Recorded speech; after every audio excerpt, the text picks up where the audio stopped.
Bonjour à toutes et à tous, aujourd'hui je voudrais vous parler de ce livre-là. C'est un livre très touchant, c'est un documentaire écrit par Aline Février-Boulanger. Mon cœur qui bat n'est pas le mien. C'est un témoignage assez touchant, assez bouleversant, c'est une histoire de vie en fait si vous voulez.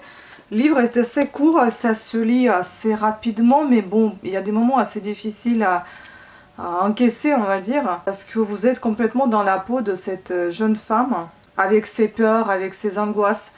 Il y a 186 pages, donc il n'y en a pas tant que ça. Et c'est aux éditions de Noyel, je sais pas comment on prononce exactement. Je vais vous dire encore une nouvelle fois, je vais regarder mon petit carnet, ce que j'ai noté. Bon, je l'ai fini en un jour, hein, le livre a été vite loup. En 2 jours, je l'ai commencé quand le 24, on est quoi? On est le 26, en 2 jours.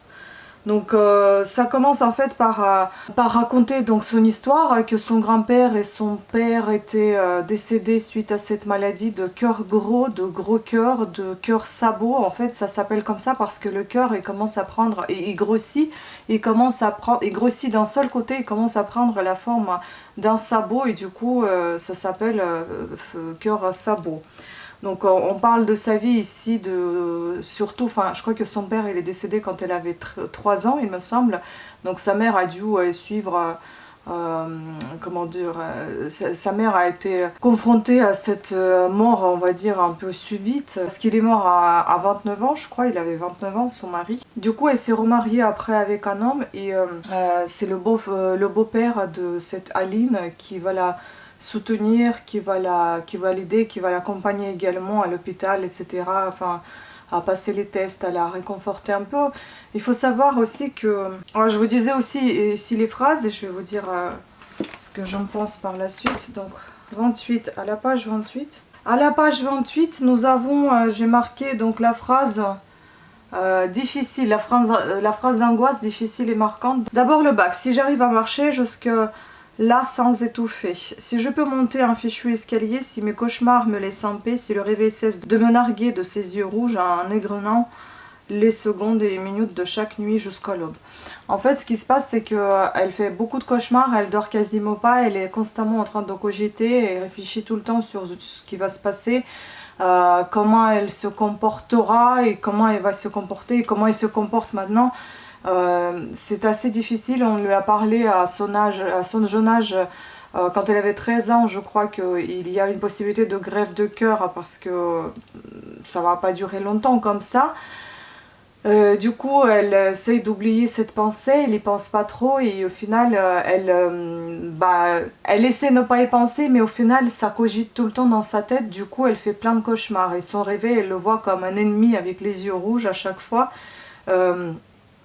Elle dort pas, elle réfléchit trop. Elle est tout le temps, enfin, elle essaie d'être optimiste, mais au fond d'elle, elle est absolument pas optimiste. Elle est plutôt pessimiste parce que elle essaie de repousser cette idée de greffe qu'elle va subir de toute façon, que c'est inévitable. Mais enfin, elle essaie quand même d'optimiser la chose et de ne pas être angoissée, de ne pas le montrer, même si c'est le cas. Voilà.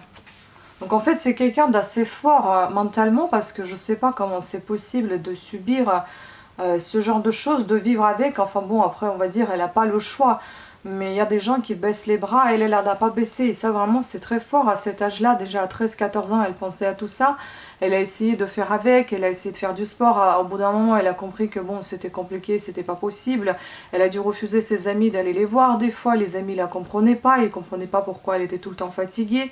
Elle pouvait pas non plus tout le temps expliquer parce que pour eux c'était bah écoute t'as rien, c'est invisible, hein, t'as un problème de cœur, c'est invisible, personne ne le voit et personne ne sait ce que c'est, et sauf elle qui ressent tout le temps ces angoisses. Et ça devient de pire en pire, après elle se nourrit plus beaucoup, elle est tout le temps allongée, enfin bon voilà, c'est tout le temps, on va dire, son refuge c'est le canapé rouge dans le salon sur lequel elle se réfugie tout le temps, elle dort dessus, elle s'allonge dessus, enfin bon elle est tout le temps, on parle tout le temps de ce canapé rouge. Donc ce livre c'est un peu un combat pour la vie et contre la maladie. Il y avait aussi une phrase à la page 37, et j'en ai marqué des phrases, hein, dit-on. Ah, oui, c'était une prière. Bon, c'est un peu difficile à lire, je vous avoue, des fois c'est complètement difficile à lire ce qu'elle écrit. C'était une prière qu'elle avait dit. Voilà. Je partirai s'il le veut. Enfin, elle dit ça à Dieu. Mais en ajoutant, s'il te plaît, j'ai envie de rester. C'est difficile, hein, tout ça. Donc Aline, malgré sa constante fatigue et les malaises, ne veut pas reconnaître sa maladie, c'est ce que je vous dis. Elle reste assez optimiste. Elle veut vivre comme tout le monde. Elle nie pas mal de choses liées à sa santé. Elle ne parle pas du tout à sa mère parce qu'elle ne veut pas l'inquiéter. Parce que sa mère, elle a déjà subi la mort de son mari, donc du père d'Aline, et puis de son beau-père aussi. Enfin, c'était difficile. Après, la grand-mère aussi, c'est assez difficile. La grand-mère paternelle, assez difficile pour elle de voir comment souffre Aline parce qu'elle a perdu son fils. Donc du coup, elle a peur de perdre aussi sa petite fille, le seul lien qui lui reste de son fils.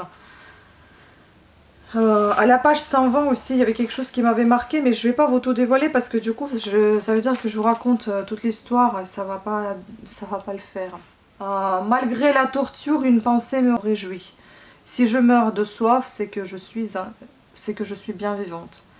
Donc c'est vraiment un très bon témoignage, j'ai pas envie de vous en dire plus. C'est sûr qu'elle va subir une opération, voilà, c'est ce que je peux vous dire, une opération, une greffe.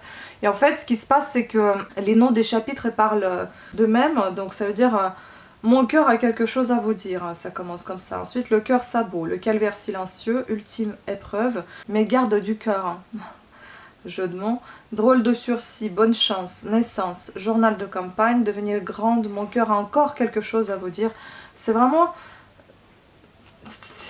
un beau témoignage, ça se lit un peu comme vraiment un journal intime. Vous avez l'impression d'être dans la tête d'une personne malade et qui essaie de s'en sortir tant bien que mal, et je vous laisse découvrir comment elle va s'en sortir ou pas, parce que si je vous dis tout, bah vous lirez pas, et je pense que c'est important. C'est intéressant de le lire. Après, c'est sûr que c'est pas gay, hein. C'est pas du tout gay, c'est une histoire vraie, si je comprends bien, et c'est assez touchante. Voilà, sur ce, je vais vous laisser, même si c'était très court. Ah oui, avant de vous laisser aussi, je voulais vous parler de ceci. Je vous ai présenté ça il n'y a pas si longtemps, mon petit book haul que j'ai fait. En fait, c'est un c'est un type bullet journal. Et il y a certaines parties que j'ai commencé déjà à remplir, par exemple mes projets de vidéo pour cette chaîne. Ensuite, j'ai pas tout rempli, hein. Ensuite, bon, et après je remplis peut-être pas comme il faut, mais j'ai choisi ma manière. Et puis là, j'ai décidé de me faire il y a mes projets de vidéo, il y a aussi les notes que je me mets, par exemple pour la linguistique sur cette chaîne. Des fois je décortique les mots russes par exemple, ou des mots russes, des mots français, qu'est-ce qu'ils font en russe et d'où ils viennent, de quelle langue. Et puis voilà, moi je me fais comme ça maintenant par mois. Je fais des petites fiches. Enfin, j'ai aussi mon bullet journal où je note. J'ai mon book journal, pardon, où je note en fait les lectures par page. Mais ça va être pour me faire penser quel livre j'ai envie de lire ce mois-ci, par exemple.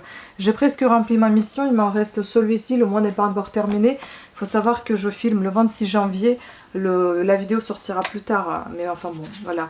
Et puis là, vous voyez, comme je suis pas très sûre, donc j'ai collé les post-it et j'ai mis des bouts de... des petits imprimés de livres. Après, si vous avez envie de faire un truc pareil, vous n'êtes pas obligé d'imprimer, vous pouvez aussi écrire. Mais moi, j'avais envie d'imprimer, je trouvais ça sympa. Donc voilà, je me garde ça comme ça en tête, et puis on va voir. Et si j'arrive à maintenir la cadence de 3-4 livres par mois, ça sera génial. Après, tout dépend du nombre de pages. Je pense d'ailleurs mettre mon nombre de pages sous chaque bouquin, là, ici en dessous. Je vais mettre le nombre de pages lues. Comme ça, à la fin d'année, je vais pouvoir faire le compte et voir combien de pages j'ai lu en une année. Ça va être drôle de voir ça. Et puis là aussi, je note c'est ma wishlist en fait, des livres que j'ai envie de m'acheter, qui sont pour le moment en édition brochée et que j'attends en édition de poche, ou qui sont tout simplement là, qui m'intéressent, que je ne vais pas attendre qu'ils soient en édition de poche ou brochée, qu'ils ne soient pas en édition de poche, je vais tout simplement les acheter à un moment donné. Et là, je note mes achats que j'ai fait, mes achats à l'année, donc voilà, le prix que j'ai dépensé, le montant que j'ai dépensé pour les bouquins. Voilà, écoutez, sur ce, je vous remercie beaucoup de votre attention, j'espère que la vidéo vous a plu et je vous dis à très bientôt. Pensez à vous abonner et activer la petite cloche de notification. Ciao!